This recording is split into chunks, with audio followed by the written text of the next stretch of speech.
Livro A Igreja Triunfante, de Kenneth Hagin. Continuação do capítulo 8. Cristãos lutam com demônios? Podemos ver que as epístolas usam a palavra guerra ou outra semelhante para descrever o conflito entre a carne e a mente, e entre a carne e o espírito recriado. Então, o que a Bíblia tem a dizer sobre lutar? O Novo Testamento ensina que os crentes devem lutar com demônios? Quanto ao mais, sede fortalecidos no Senhor e na força do seu poder, revesti-vos de toda a armadura de Deus para poderes ficar firmes contra as ciladas do diabo, porque a nossa luta não é contra o sangue e a carne, e sim contra os principados e potestades, contra os dominadores deste mundo tenebroso, contra as forças espirituais do mal, espíritos malignos, nas regiões celestes. Portanto, tomai toda a armadura de Deus para que possais resistir no dia mau e depois de teres vencido tudo, permanecer inabaláveis. Estais, pois, firmes, cingindo-vos com a verdade e vestindo-vos da couraça da justiça. Calçai os pés com a preparação do evangelho da paz, embraçando sempre o escudo da fé, com o qual podereis apagar todos os dardos inflamados do maligno. Tomai também o capacete da salvação e a espada do Espírito, que é a palavra de Deus. Efésios 6, do 10 ao 17. Lutar denota um esforço desgastante, não é? De acordo com esses versículos, nós lutamos contra o diabo.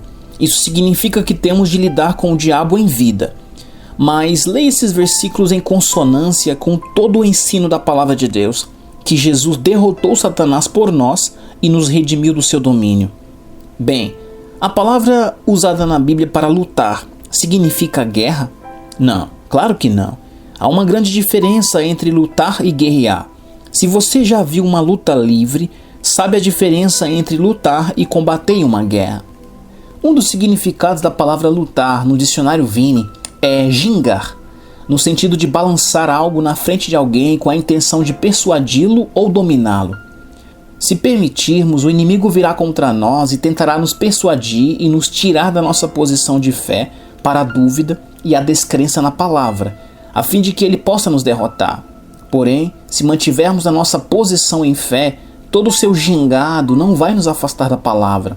Portanto, a luta que nós travamos não é contra o diabo, mas às vezes é uma luta para mantermos a nossa fé na palavra de Deus. O termo lutar em Efésios 6,12 é usado figurativamente, assim como a palavra correr é usada figurativamente em Hebreus 12:1. Corramos com perseverança a carreira que nos está proposta. A Bíblia não usa a palavra luta para dizer aos crentes que entrem em um pesado combate espiritual a fim de lutarem contra o diabo em oração. Na verdade, a Bíblia está tentando mostrar aos crentes que nossa oposição nesta vida vem do reino espiritual e que nós não temos de lutar contra carne e sangue, mas permanecer na palavra de Deus e reforçar nossa vitória contra um inimigo derrotado. Podemos aceitar a vitória que Jesus Cristo conquistou para nós e reforçar a derrota de Satanás em toda situação, ou podemos perder o combate da fé. Deus não quer que percamos, mas falhando em crer na palavra de Deus, quem nós somos em Cristo e o que nós já possuímos em Cristo, e falhando em exercer nossa autoridade em Cristo contra o diabo, podemos permitir que Satanás ganhe controle em qualquer situação. Então, se você não ler o contexto completo da passagem em Efésios 6, mas somente focar no versículo 12, você pode ficar confuso e ser derrotado porque você talvez pense: eu tenho de lutar contra principados, potestades e forças das trevas para tentar derrotá-los. Mas sempre que enfatizamos muito parte de uma passagem bíblica e a tiramos de contexto, é fácil demais fazê-la dizer alguma coisa que não está dizendo.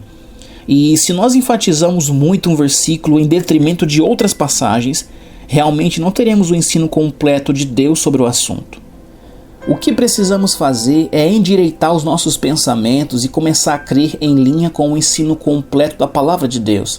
Por exemplo, se as pessoas apenas lerem o versículo 12, podemos ver como elas se tornam sobrecarregadas, pensando que têm de lutar e derrotar os espíritos malignos. Mas é dessa forma que as pessoas ficam mais conscientes do diabo do que de qualquer outra coisa. E em vez de descansarem na obra consumada da cruz, elas tentam lutar contra um inimigo do qual se esqueceram que é derrotado. E isso dá ao diabo liberdade para fazer uma festa em suas mentes, corpos e vidas, porque elas não estão crendo no que a palavra diz que Jesus já fez por elas. Ao enfatizar muito um versículo isoladamente, em vez de todo o ensino de Deus, as pessoas colocam a ênfase não no que Cristo já fez pelos cristãos, mas no que os cristãos ainda devem fazer para conseguirem a vitória sobre o diabo.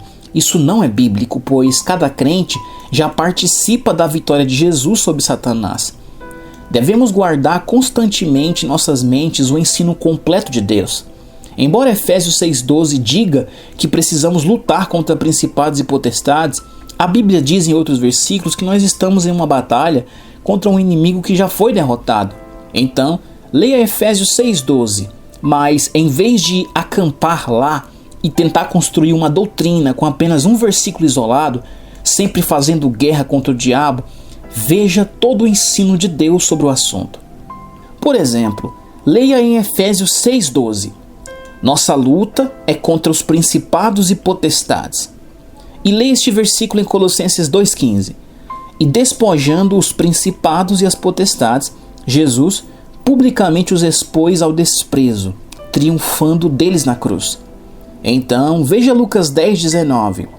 Eis aí vos ao corpo de Cristo, dei autoridade para pisar de serpentes e escorpiões, o diabo e suas forças malignas, e sobre todo o poder do inimigo, e nada, absolutamente, vos causará dano.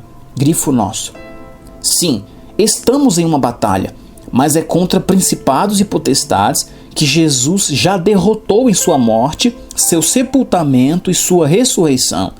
Veja também Lucas 10,20 que Jesus admoestou os discípulos para não se alegrarem em sua autoridade sobre o diabo, mas se alegrarem no seu relacionamento com Deus e no fato de seus nomes estarem escritos no livro da vida.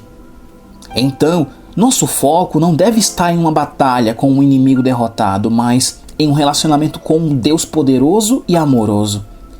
Algumas pessoas estão defendendo a ideia de que o corpo de Cristo deve lutar contra os demônios, mas por que teríamos de lutar contra um inimigo que já foi destronado do seu lugar de autoridade? Porém, algumas pessoas têm vindo à igreja vestidas com uniformes militares. Em vez de adorarem a Deus, elas gastam todo o seu tempo gritando, berrando e tentando batalhar contra o diabo em oração.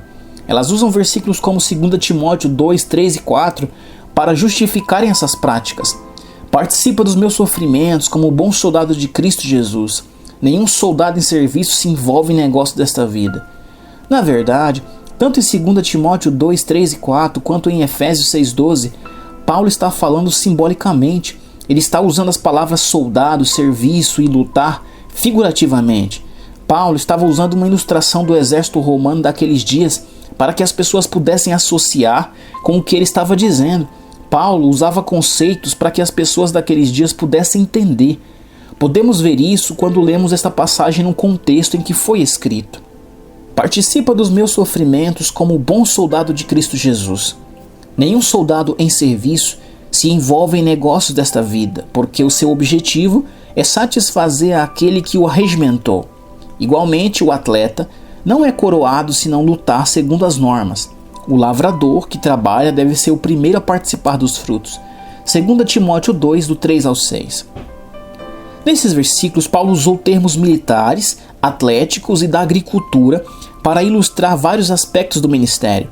Ele usou a palavra soldado nos versículos 3 e 4 para descrever a dureza, a disciplina e a dedicação que às vezes são necessárias para cumprir o chamado de Deus. A palavra atleta no versículo 5 se refere a ganhar o primeiro lugar em um evento atlético.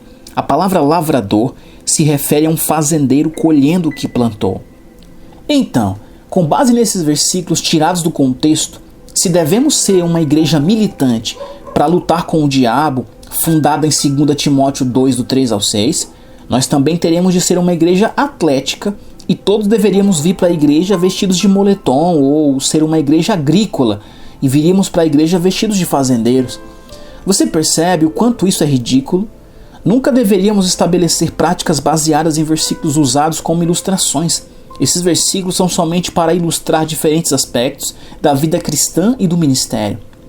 Alguns cristãos bem intencionados estão vindo para a igreja ou indo para reuniões de oração para guerrear contra o diabo em oração. Não devemos guerrear contra o diabo. Devemos permanecer em nosso lugar de vitória em Cristo, reforçando a verdade da palavra de Deus, porque Satanás foi completamente derrotado na cruz do Calvário. Lutar e guerrear constantemente contra o diabo não poderia ser bíblico, porque estaríamos negando a vitória de Jesus sobre Satanás no Calvário.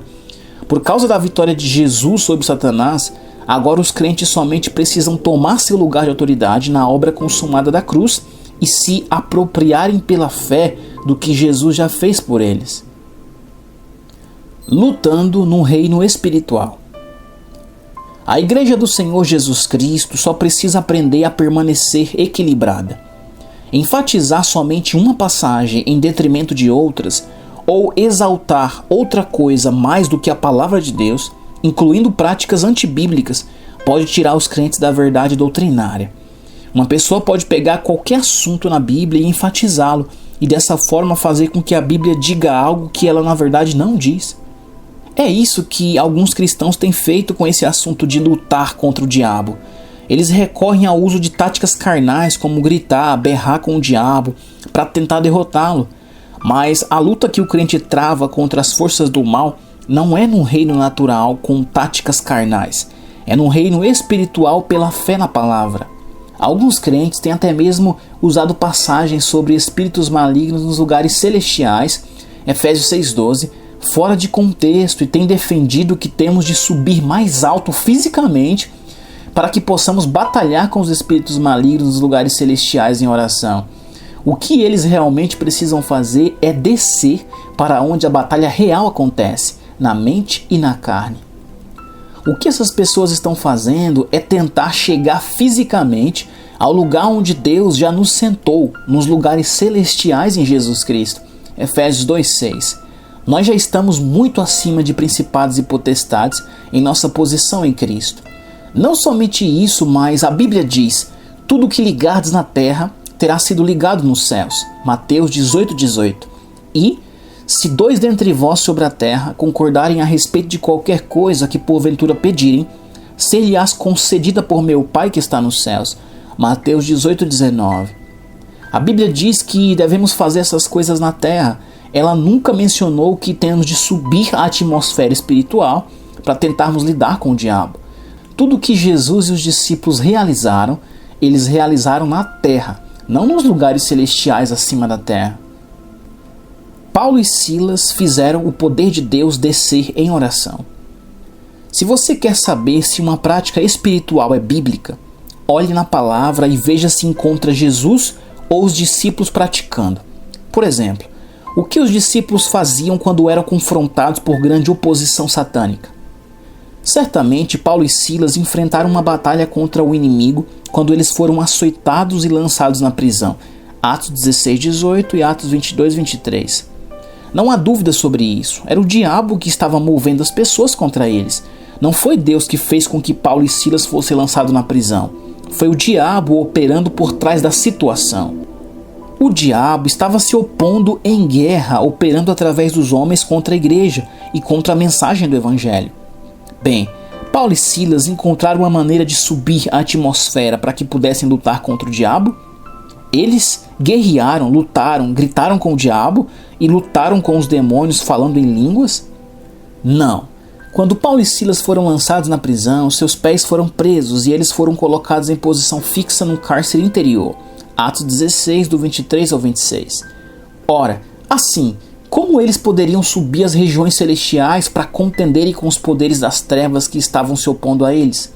Eles não precisaram fazer isso, eles louvaram a Deus até o poder do Espírito Santo descer. Aqui mesmo na terra, à meia-noite, Paulo e Silas oraram e cantaram louvores a Deus, e ele os ouviu e os libertou. Atos 16, 25. Veja, orar e cantar louvores é um tipo de luta bíblica no reino espiritual, porque você tem de permanecer em fé para fazer isso. E porque Deus responde à fé, Hebreus 11:6, ele os alcançou, sacudiu aquela velha prisão e libertou Paulo e Silas. Não precisamos subir às regiões celestiais para lidarmos com os espíritos malignos. Devemos estar interessados em nos conectar com o poder de Deus que já está disponível para nós, como crentes, aqui mesmo na Terra. Sim, a palavra luta nos mostra que existe um conflito espiritual entre o crente e o diabo, mas a luta acontece na arena da fé, no reino espiritual, não no reino natural. É um combate fundado em permanecermos firmes nas promessas da palavra de Deus e na obra consumada da nossa redenção.